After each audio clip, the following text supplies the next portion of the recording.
386.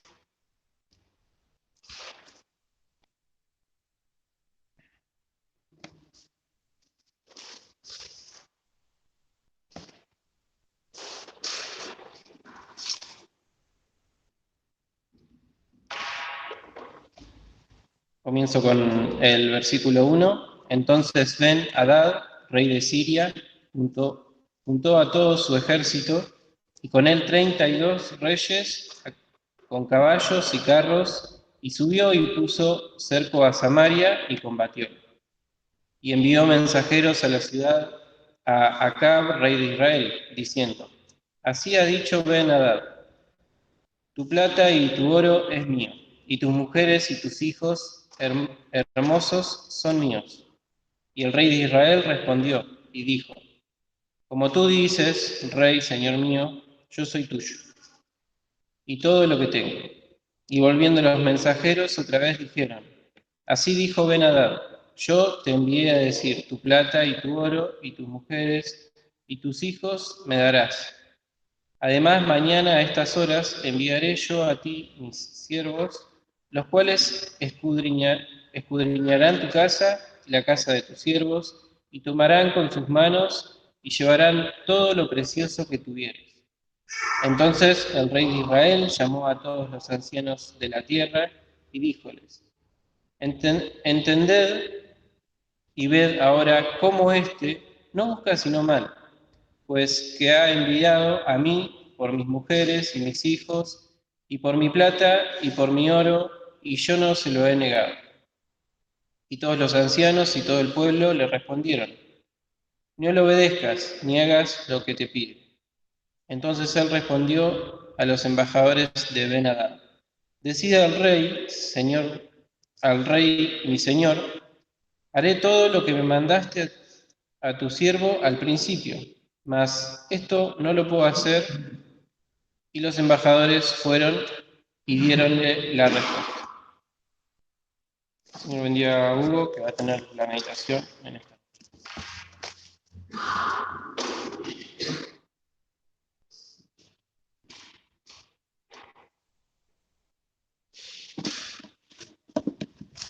¿Cómo están, hermanos? Buenas tardes. Sin perder este pasaje, póngale algún señaladorcito, algo, porque buscar en el Antiguo Testamento, por ahí es un poco más difícil que en el Nuevo, ¿no es cierto? Así que, sin perder este pasaje, vamos a leer algunos textos del Nuevo Testamento. El primero de ellos en el Evangelio de San Juan, capítulo 10. Verso 10 en la página 116 del Nuevo Testamento, San Juan 10:10, donde nos dice, un texto muy conocido por los creyentes: el ladrón no viene sino para hurtar y matar y destruir. Yo he venido para que tengan vida y para que la tengan en abundancia. Luego, en en Efesios, al final, capítulo 6, Efesios 6, versículo 12, donde nos dice: porque no tenemos lucha contra sangre y carne, sino contra principados, contra potestades, contra señores del mundo, gobernadores de estas tinieblas, contra malicias espirituales en los aires. Por tanto, tomad toda la armadura de Dios para que podáis resistir en el día malo y estar firme habiendo acabado todo. Y por último, del Nuevo Testamento también, en la carta de Santiago, capítulo 4, verso 7.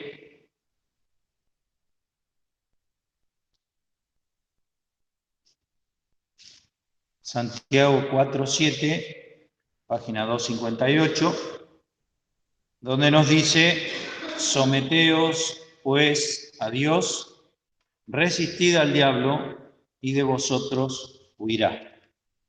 Y ahora sí, podemos volver a esta historia del Antiguo Testamento, en Primera Reyes capítulo 20.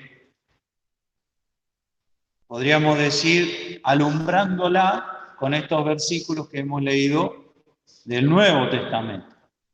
Primeramente recordando que la lucha de nosotros, de los creyentes, no es contra las personas, como hemos leído en Efesios capítulo 6. Lo repetimos una y otra vez y asimismo una y otra vez lo olvidamos y nos enojamos con la gente y pensamos que la gente por ahí nos quiere hacer daño o discutimos o lo que fuera, cualquiera fuera la situación. Y siempre tenemos que rogar al Señor que Él nos dé la visión espiritual de las cosas. Recordar siempre también que nosotros estamos en este mundo para anunciar el Evangelio, la salvación. Y eso debería ser nuestra prioridad. No ganar discusiones, por ejemplo, o ganar batallas en el sentido humano y carnal de la expresión. El Antiguo Testamento tiene la asombrosa característica de que es un libro que relata historias, pero como todos sabemos, estas historias están relatadas de tal forma que se transforman para nosotros en enseñanzas espirituales en forma de parábola. Son historias, no son fantasías, son historias, son reales. Esto sucedió. Hubo un rey de Siria que se llamaba Ben-Hadad y un rey del reino del norte de Israel que se llamaba Ahab, y una ciudad que existe todavía que se llama Samaria, y un reino a su alrededor. Y este pasaje es un pasaje que podemos aplicarlo a todos, a todas nuestras experiencias. Cualquier creyente, cualquier persona puede aferrarse y tomar las enseñanzas de este pasaje. Si nosotros leemos un poquito más adelante en el capítulo 21 de Primera Reyes, versos 25 y 26, vamos a leer Primera Reyes 21 25. A la verdad, ninguno fue como Ahab, que se vendiese a hacer lo malo a los ojos de Jehová porque Jezabel, su mujer, lo incitaba. Él fue en grande manera abominable, caminando en pos de los ídolos, conforme a todo lo que hicieron los amorreos, a los cuales lanzó Jehová delante de los hijos de Israel. Aquí se nos presenta al rey de Israel. Y como podemos observar, no dice nada bueno de él. Era un desastre. Hasta su nombre llama la atención, porque el nombre Ahab significa hermano del padre. Es raro este nombre, ¿no es cierto? Hermano del padre. ¿Qué quiere decir? Es como cuando se le dice a una persona, vos sos igual que tu padre, ¿no es cierto? Y su padre, justamente Omri, como escuchamos hoy a la mañana en la clase de la escuela dominical, había sido el fundador de Samaria, que fue un centro de idolatría desastroso en el antiguo Israel. Entonces, más allá del carácter que tenía Ahab, o Acab, como se lee en español, en cierta forma nosotros podemos ser alentados por esto, porque si Dios se preocupaba por ese hombre, y Dios lo amaba a pesar de lo que era, eso nos alienta para pensar que si Dios tenía consideración de ese hombre, si lo amaba e intentaba, como leemos aquí en este pasaje, vamos a leer un versículo más adelante, que Dios quería manifestarse a Ahab y que Ahab cambiara y que su vida fuera otra. Eso nos alienta a nosotros, porque vemos que Dios, como lo criticaban al Señor Jesús, los religiosos y los fariseos, este es amigo de los pecadores, decían. Era una crítica que le hacían. Y nosotros adoramos al Señor, porque es amigo de los pecadores. Cuando nos damos cuenta de que nuestra naturaleza no difiere demasiado, podríamos decir que no difiere en nada, de la naturaleza de este hombre, por ejemplo. Quizá la diferencia está en que no hacemos o no tenemos oportunidad de hacer las cosas malas que hacía él. Él tenía el poder y podía hacer lo que se le antojaba. Entonces vemos aquí que a pesar del corazón como estaba de Ahab, Dios intentaba de una y otra manera acercarse a él y hacerlo volver de su mal camino. Y uno de los métodos que utiliza Dios es hacerle ver a Ahab lo que es la maldad. Y aparece este rey de Siria, Ben-Hadad, que junta a todo su ejército y con él 32 reyes, o sea, 32 reinos súbditos de él, con caballos y carros, y subió y puso cerco a Samaria y la combatió. Es decir, rodeó de ejército a la ciudad de Samaria donde estaba Acab. Y envió mensajeros a la ciudad de Acab, rey de Israel, diciendo: así ha dicho Ben-Hadad, tu plata, tu oro, tus mujeres, tus hijos hermosos son míos. ¿Qué era esto? Era una declaración política, podríamos decir, donde un rey mucho más poderoso se presenta a un reino menor y lo avasalla, lo subyuga. Era una declaración política. Por eso acá le dice: sí, está bien, es correcto. O sea, nosotros somos tus súbditos. De la declaración política a lo que viene después hay un salto grande. Porque dice: no. Esto no es una declaración política, en otras palabras, ¿no? Estoy parafraseando. Le dice Ben-Hadad: esto no es una declaración política. Mañana van a ir mis siervos y te van a revolver, te van a revisar todo y se van a llevar todo lo que te guste de tu casa, y tus hijos y tu familia y tu oro y tu plata se lo van a llevar. Todo lo que se les antoje lo van a llevar. Ya no era lo mismo. No era que había que pagarle un tributo al rey como se acostumbraba, sino que esto era una verdadera humillación y un ataque despiadado y sin control hacia este hombre. Lo resolvió el Señor porque los judíos tenían esa disyuntiva, porque ellos en la época del Señor Jesús, mucho después de esto, en la época del Señor Jesús le dijeron: ¿es lícito pagar tributo a César o no? ¿Daremos o no daremos? ¿Qué significaba esto? Que había justamente un avasallamiento de los romanos sobre el pueblo de Israel que los obligaba a pagar tributo. Eso era lo que entendió acá al principio. El Señor dijo: bueno, dale al César lo que es del César y a Dios lo que es de Dios. Sencillo. Pero acá este hombre se quería llevar también lo de Dios, pongámosle así, ¿no es cierto? Para nuestra aplicación. Hemos leído en el Nuevo Testamento, porque esto no dejaría de ser una historia nada más, si no aprendiéramos algo de ella. Los creyentes muchas veces, y repito, es importante acordarse de quién está hablando acá la palabra. Está hablando de Ahab, uno de los peores reyes que tuvo Israel. Sin embargo, Dios lo tenía en cuenta y lo consideraba. Porque Dios hace, como dijo el Señor, que su sol salga sobre justos, injustos, y llueve sobre malos y buenos. Entonces, y también dice: no hay justo ni aun uno. Así que pensamos nosotros que Dios se preocupa, y más que nos ha adoptado como hijos. Entonces, como digo, ¿qué enseñanza podemos sacar de acá? Es muy clara, brota enseguida. El mal atacando al creyente. No importa si el creyente es fiel o no es fiel. El diablo va a destruir todo lo que encuentra a su paso. Porque el ladrón no viene sino para hurtar, matar y destruir. Si ustedes se acuerdan, hace muchos años, en una de las fiestitas de Navidad, creo que fue una fiesta de Navidad, que hubo una obrita, que era el ladrón de la alegría. Así era, ¿no? ¿Era en Navidad eso? No me acuerdo. O fue en un evento especial, que con los chicos se hacía una obrita que se llamaba el ladrón de la alegría. Ese es el diablo.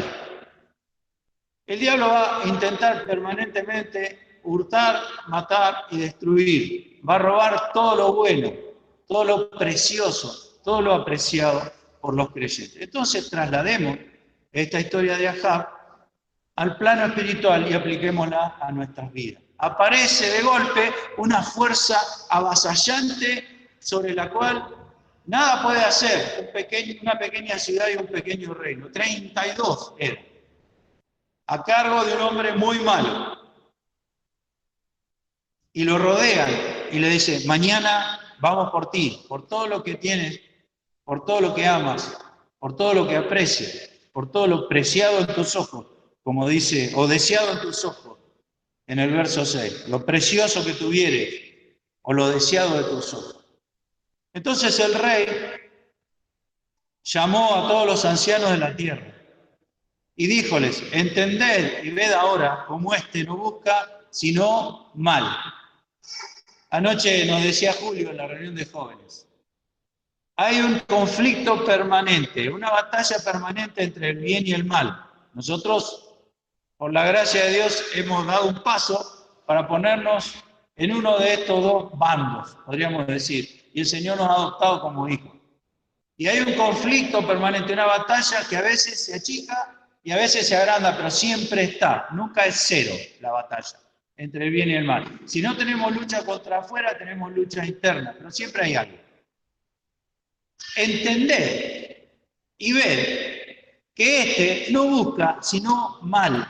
Yo no puedo hacer alianza con el mal. Yo no puedo negociar con el mal. No puedo hacer lo que el mal me quiere obligar a hacer. Porque no busca nada más que hurtar, matar y destruir. Arrasar con todo lo que encuentra delante. Ese es el diablo. Ustedes fíjense, el diablo no perdona ni a los niños. No perdona ni a los bebés.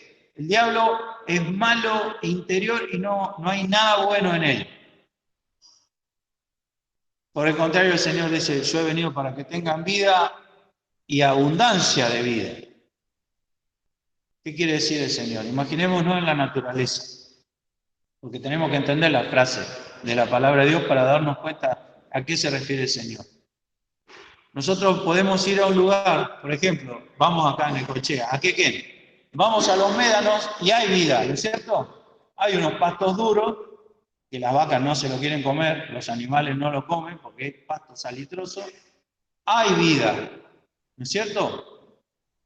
Pero vamos o a Misiones o a los lugares de la cordillera que nos gustan, a San Martín de los Andes, Bariloche, y ahí hay otra clase, no es lo mismo. ¿Por qué? Porque en uno hay vida, pero en nosotros hay vida en abundancia.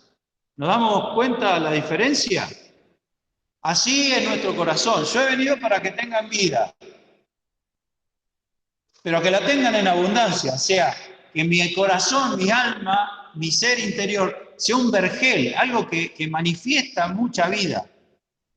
No es lo mismo que sea un terreno medio pelado, con algunos pastitos por aquí y allá, que es vida, a que sea la selva misionera, ¿no es cierto? No es lo mismo. Cualquiera se da cuenta que hay una gran diferencia entre vida y vida en abundancia. Tremenda diferencia. Y por otro lado está el ladrón que quiere arrancar todo eso y no dejar nada, dejar un desierto, dejarlo como esos lugares que uno quiere huir de ahí inmediatamente porque no hay absolutamente nada. Entonces, mirad, entended y ved ahora cómo éste no busca sino mal. Y el verso 8 dice, y todos los ancianos y todo el pueblo le respondieron, no le obedezcas ni hagas lo que te pide. No, acordémonos de esta frase, no le obedezcas ni hagas lo que te pide. Muchas veces el diablo nos pone de rodillas. Muchas veces nos cerca de tal manera. A veces, justamente por equivocarnos, por no hacer la voluntad de Dios, por no consultar, el diablo nos pone entre la espada y la pared, como se dice. ¿Cuál es el consejo divino? Acá vinieron los ancianos, todos los ancianos de la tierra le dijeron, no, decirle que no. Decirle que no. ¿Y cómo hago yo para decirle que no a un rey superpoderoso con 32 reyes que lo siguen, siendo yo poco y nada como soy? ¿Cómo se hace para decirle que no? Se le dice que no en el nombre del Señor. Así se le dice que no. No hay otra forma, porque si no, me aplasta. Entonces él respondió a los embajadores de Ben-Hadad, decida al rey mi señor, haré todo lo que mandaste a tu siervo al principio, mas esto no lo puedo hacer. Es decir, que sea tu vasallo y que pague tributo, lo puedo hacer. Esto no. Esto no. Recordamos la palabra del Señor Jesús. Están en el mundo, pero no son del mundo. Una cosa es pagar los impuestos y otra cosa es ser del mundo. Son diferentes cosas, ¿no es cierto? Al César lo que es del César, a Dios lo que es de Dios. Entonces los embajadores fueron y dieron respuesta. Y Ben-Hadad, tremendamente soberbio, porque venía ganando, tornó a enviarle a decir: así me hagan los dioses y así me añadan, que el polvo de Samaria no bastará en los puños de todo el pueblo que me sigue o que está a mis pies. Tremenda amenaza. Mañana se te viene la noche. Te voy a pasar por arriba. Y fíjense, el rey de Israel, con todo lo que era, estaba muy firme, siguiendo el consejo que le habían dado y, por otro lado, creyendo que Dios lo iba a defender. Y el rey de Israel respondió y dijo: decidle que no se alabe el que se ciñe como el que ya se desciñe. ¿Qué significa este dicho? Porque es un proverbio. Le cito un proverbio. El que se ciñe se pone el cinturón con la espada, quiere decir, que va a salir a la batalla. Y el otro que ya ganó la batalla y viene a sentarse y se saca el cinturón a descansar. No se alabe el que se ciñe como si ya hubiera ganado la batalla, como el que vuelve y se desciñe. Muy sabio el proverbio, ¿no?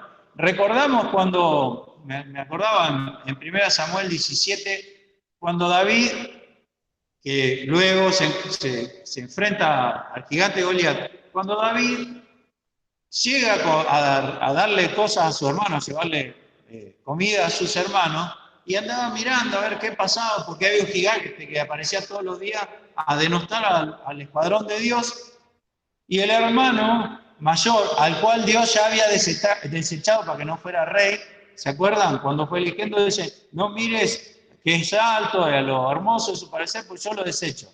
Ese, el mayor, le dice: yo conozco tu corazón. Y Dios había dicho: yo he elegido un varón conforme a mi corazón. La visión humana y la visión de Dios difieren mucho. Y le dijo: vos has venido a ver la guerra acá, a mirar cómo se matan, a ver el derramamiento de sangre. Y David le dijo algo parecido: estas no son palabras, esta es pura palabra, yo no me hago cargo de lo que vos estás diciendo. Esto es muy importante porque se nos enseña justamente en Efesios 6, y ayer Julio hablaba de eso, que nosotros tenemos que tomar el escudo, y dice en ese pasaje de Efesios 6, parte del cual leímos, que hay que levantarlo el escudo, porque las flechas vienen de arriba, como se armaba la falange romana. ¿Cómo es que se llamaba? El testudo romano, la falange que hacía como una coraza de escudos y caía la flecha de arriba y ellos podían seguir avanzando con la lluvia de flechas y no les pasaba nada. Las palabras del diablo son dardos de fuego, los dardos de fuego del maligno. Y muchas veces, aunque esto parece muy chiquitito acá y pasajero, es súper importante que nosotros no le creamos al diablo. Ni a sus hijos, ni a sus vasallos, ni a todos los que él tiene en su poder. Acá el rey le dice: mañana te arraso, mañana no hay, cada uno de los que van va a agarrar un pedazo de polvo y no va a alcanzar el polvo de Samaria en las manos de todos los que me siguen. Mirá todos los que son. ¿Cómo va a hacer? Y hubiera sido lógico que se le derritiera el corazón de miedo y de temor. Sin embargo, él dice: son palabras, todavía no ha sucedido eso. Muchas veces, tanto nuestro corazón como lo de afuera te dicen cosas que van a pasar que te amedrentan de tal manera que te dejan por el suelo. No olvides nunca que son palabras y no son palabras de Dios. Si Dios te dice que te va a castigar, ahí sí hay que temer, ¿no es cierto? Ahí sí hay que tener miedo, porque Dios lo que dice lo hace.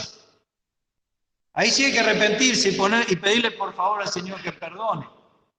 Pero cuando viene el diablo a decir, así le dijo desde el principio a Eva: no, vos créeme a mí, no le creas, no le creas. Cuando el diablo te dice que son menos que los demás, no le creas.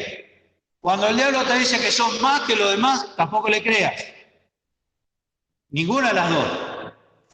Cuando el diablo te diga que no vas a poder vivir la vida cristiana, no le creas, porque Dios dice, te di mi Espíritu Santo para que la vivas. Entonces vas a poder. Yo me voy a encargar de eso. Cuando el diablo te dice que esto no va más, que sos demasiado pecador para encontrar el perdón de Dios, no le creas. Es el diablo. Es el ladrón que viene a hurtar, matar y destruir. Y cuando el diablo te dice, no tenés nada de qué arrepentirte, arrepentite, porque Dios dice que tenés que arrepentirte y creer en el Señor Jesucristo. Siempre va a llevar la contra, siempre va a amenazar, siempre va a mentir, siempre te va a querer amedrentar. No le creas. A veces usa gente. Cuando David estaba, ¿cómo decirlo?, en la mala, está escrito en uno de los salmos, todos decían, no hay para él salud en Dios. ¿Se acuerdan? ¿Y qué pasó? ¿Hubo o no hubo salud en Dios para él? Por supuesto que sí. Dios puede resucitar a los muertos. Estamos hablando de la salud espiritual. Por supuesto que a eso se refiere. Entonces, sabia respuesta la de Ahab. Estamos hablando del peor rey de Israel. Sin embargo, aquí se ve un acierto de parte de él. No se alabe que se ciñe como, todavía no me destruiste. Vamos a ver qué pasa mañana. Versículo 12. Y como él, el rey Ben-Hadad, oyó esta palabra, fíjense, estando bebiendo con los reyes en las tiendas, estaba tan seguro que podía, por su superioridad numérica, que ya estaban brindando por la victoria. Estando bebiendo con los reyes en las tiendas, dijo a sus siervos, poned, quiere decir todas las máquinas que se armaban para voltear la fortaleza que tenían las ciudades alrededor, las murallas. Entonces se prepararon todo. Piensen en los centinelas arriba de las murallas de Samaria, cuando todos se empezaron a preparar, que eran muchísima gente, poned. Y él mientras bebiendo con los reyes en las tiendas, que se habían armado todo alrededor. Y ellos pusieron contra la ciudad. Pero aquí aparece la palabra de Dios a este hombre, a Ahab. Y aquí un profeta se llegó a Ahab, rey de Israel, y le dijo, así ha dicho Jehová, ¿has visto esta tan grande multitud? He aquí que yo te la entregaré hoy en tu mano para que conozcas que yo soy Jehová. Dios interesado en que Ahab lo conozca, que sepa quién es él y que sepa que es misericordioso. Ahab no se merecía nada de él, porque había instalado en la tierra prometida, en la tierra santa, el culto a los dioses paganos, a través, como hemos leído en el capítulo 21, a través de Jezabel, que era una sacerdotisa de Astarté, de Baal, y etcétera. Dioses paganos de Tiro y Sidón, de los fenicios. Y respondió Ahab, ¿por mano de quién? ¿Cómo vas a hacer para salvar? ¿Tengo que hacer algo yo? Y él dijo, así ha dicho Jehová, por mano de los criados de los príncipes de las provincias. Los criados de los príncipes de las provincias. Es decir, no eran los más débiles, pero eran chicos, eran los criados, era gente joven, que era imposible que vencieran a semejante ejército. Y así, esto es una característica a lo largo de toda la Biblia de cómo actúa Dios. Esto lo definió el apóstol Pablo diciendo que Dios se perfecciona en la debilidad humana. Lo dijo Dios a Pablo, se lo dijo a él y él lo escribió. Bástate mi gracia. ¿Cómo sigue? Porque no se entiende nada. Mi potencia, mi poder, dinamis, lo que da origen a la palabra dinamita. Mi poder se perfecciona en la debilidad, la flaqueza humana. ¿Has visto esta grande multitud? Déjalos nomás, vamos a ver qué pasa mañana. Y entonces reconoció a los criados de los príncipes de las provincias, los cuales fueron 232. Luego reconoció todo el pueblo, todos los hijos de Israel, que fueron 7.000. 232 chicos y 7.000 soldados, eso era todo.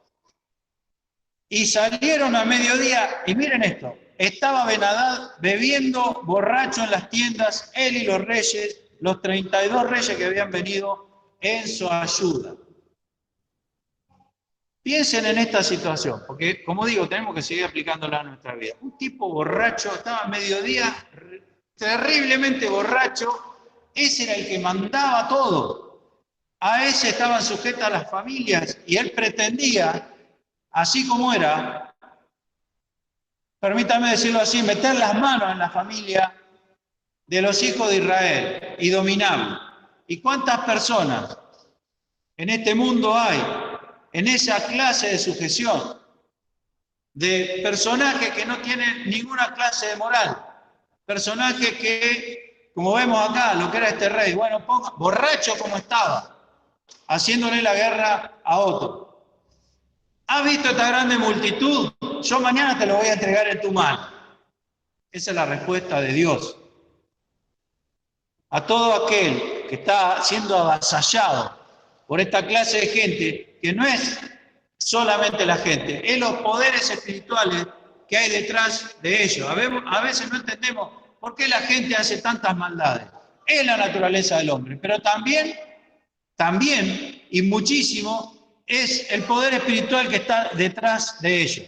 Y si no, fijémonos en lo que nos relata la Biblia respecto al reino milenial de Cristo, cuando el diablo y todos los que lo siguen espiritualmente, o los espíritus que lo siguen, son encerrados y hay un milenio de paz, y hay gente que no resucitó, que es como somos nosotros ahora, pero sí en la tentación diabólica, la gente, a pesar de tener el germen del pecado en su interior, no obstante eso, van a vivir en paz y no va a haber guerras y todo lo que nos habla la palabra de Dios de ese bendito milenio que es Cristo reinando sobre la tierra. No es que somos solamente, es nuestra naturaleza sola. Es el diablo. El diablo organiza y mueve a aquellos que se dejan mover por él. Entonces aquí vemos,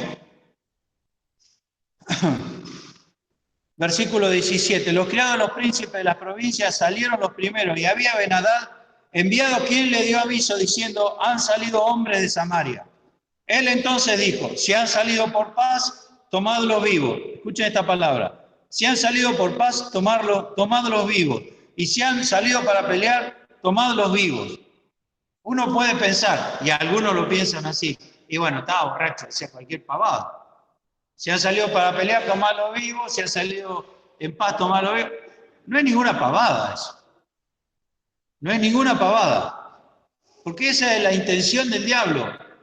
Al diablo no le interesaba que se murieran, le interesaba esclavizarlo. Por la fuerza o por la paz, pero tenerlos subyugados a él. También cuando los hijos de Israel se fueron de Egipto por el poder de Dios, los egipcios dijeron, ¿pero qué hemos hecho dejando ir a los hijos de Israel para que no nos sirvan? Querían esclavos. El diablo quiere esclavizar porque viene para hurtar, matar y destruir. Si vienen en paz, tómalo vivo, esclavizalo. Si viene la guerra, ganarle la guerra y esclavizalo. Pero estaba Dios ahí. Dios que libera a los cautivos, que da libertad a los esclavos.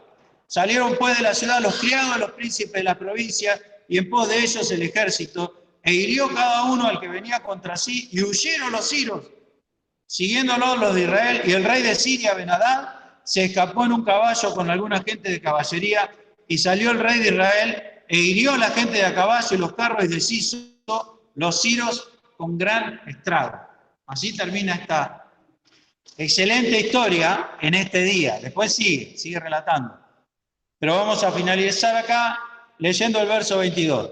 Llegándose luego el profeta al rey de Israel, le dijo, ve, fortalécete y considera y mira lo que has de hacer, porque pasado el año el rey de Siria ha de venir contra ti. Lucas, en su Evangelio, el capítulo 4, verso 13, cuando el Señor es tentado por el diablo, dice una frase que es para recordar. Entonces el diablo le dejó por un tiempo. Ve y fortalécete y considera y mira lo que ha de hacer, porque pasado el año el rey de Siria ha de venir contra ti. Casi como que es una mala noticia, que nos da cierto, otra vez. Pero es como decía Julio anoche, esto no se termina nunca, este conflicto, hasta que el Señor nos lleve y hasta que aplaste al enemigo bajo sus pies. Versículo 26, pasado el año, Ben-Hadad reconoció a los sirios y vino a Afec a pelear contra Israel. Y vamos a terminar acá. Sigan leyendo este pasaje en su casa. Termina triste, termina triste. Pero pensemos en esto, hermano. Someteos, pues, a Dios, resistid al diablo, y de vosotros huirá. Eso es palabra de Dios. Es palabra de Dios para mí y para todos ustedes y todo aquel que es atacado por la fuerza del mal en cualquier aspecto de su vida. Es palabra para ellos y para nosotros y para quien sea. Pero también es palabra para el diablo, porque la palabra de Dios abarca todo. Y si Dios dice que cuando un creyente en el nombre del Señor se pone firme delante de las acechanzas del diablo, Dios dice que el diablo tiene que huir, porque es para él también esa palabra. Entonces, hermanos, someteos pues a Dios, resistid al diablo, y de vosotros huirá. Huirá en forma de tentación, huirá en forma de mundanalismo, huirá en forma de depresión, huirá en forma de tristeza, lo que sea que te acongoja y te hace vivir triste. Someteos pues a Dios, resistid al diablo y de vosotros huirá. No olvidemos nunca, nuestra lucha no es contra las personas. Nos hacen enojar algunas personas, ¿sí? A veces haríamos justicia por mano propia, nos dan ganas muchas veces. Pero esa no es la lucha que hemos venido a tener aquí en este mundo, mientras estamos los hijos de Dios aquí. Es otra, es espiritual. Quiere el Señor, primeramente, a mí hacerme recordar siempre estas enseñanzas de la Biblia, porque muchas veces en la vida cotidiana uno se las olvida y se olvida que la lucha es espiritual, y como Pedro en aquella noche en que tomaron al Señor, no era la palabra de Dios lo que sacó Pedro, cuando le tiró el hachazo en el medio de la cabeza y le erró y le cortó una oreja a Malco, siervo del pontífice. Era la de él, no era la de Dios. Quiere el Señor que nos acordemos. En la semana, quiere el Señor que nos acordemos de estas cosas. Que el Señor los bendiga, hermano.